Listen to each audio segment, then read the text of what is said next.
Hello everyone. We are in the main menu for pure chess. We're going to go to chess challenges, the top right hand corner of the screen. We're doing bonus games and we're handling the ever challenging mate in 5 set. Today we're going to tackle problem number 19. So if you'd like, you can go ahead and hit pause and take a look at this if you haven't done so already. Okay, what we have in front of us is a pretty complicated mate in 5 problem.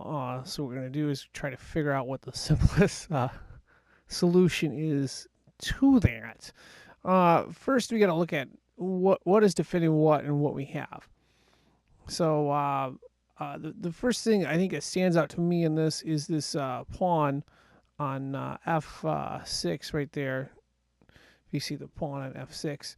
That pawn is kind of important to start out with because it ties in what the queen can and cannot do on b6.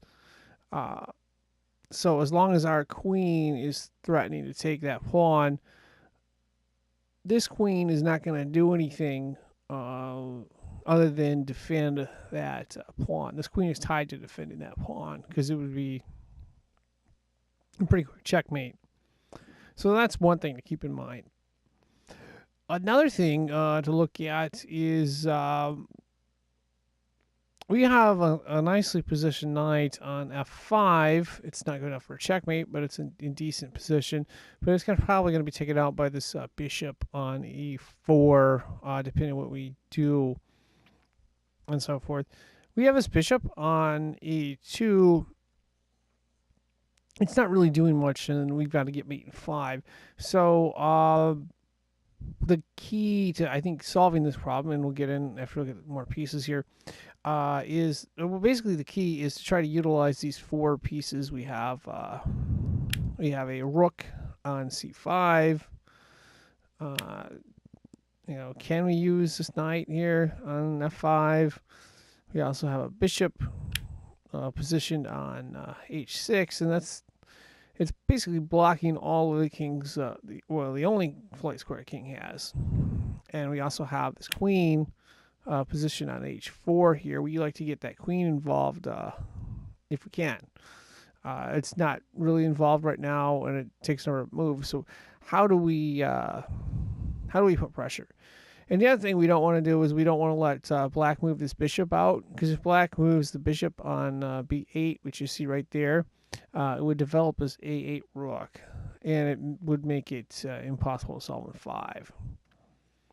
So how do we simplify or attack this really, really entrenched position that's pretty complicated?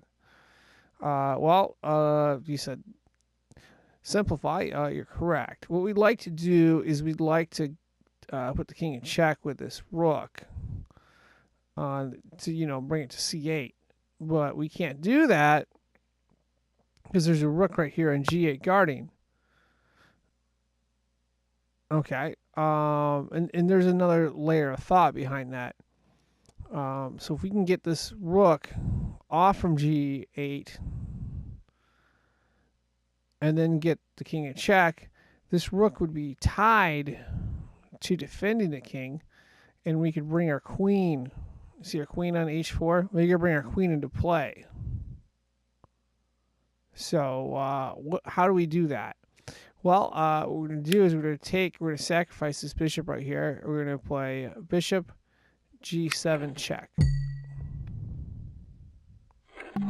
So we play bishop g7 check. Now we can take our rook to c8 check. Black's going to defend by playing rook g8 check. Now, earlier, the rook was defending the g8 file. But now the g8 rook can't do that because it'll be checkmate. So we're going to play queen to g4. And black cannot capture with a rook because it's defending this right here, and it can't leave its position either, because if we get our queen to this G7 square right here, it's checkmate. It's basically checkmate because there's nothing black can do. So we're gonna play queen to G4. And black knows that. Black knows it needs more defenders. So black brings out a queen to defend, which doesn't help any because we're just going to play rook takes d8. And now black will move its rook. Now basically all we have to do to solve the problem is play the queen to that G7 square. And remember, the queen is defended by the knight on F5 is defending that G7 square. So we just play queen to G7, checkmate, problem solved. And of course that wraps us up. I hope this helped. Thank you for watching.